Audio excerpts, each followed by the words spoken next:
So it's now 10 from 10 for host country India, with 1 to go in the West Indies less ICC World Cup.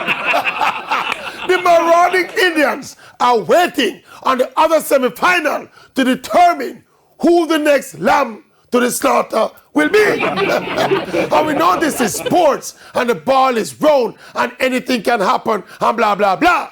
But what will not happen is India losing this World Cup.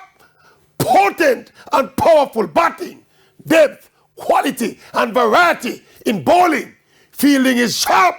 There are no weaknesses in this Indian team. Then you add the fact that they are playing at home on their wickets in their conditions. They are motivated, hungry and focused on winning this title.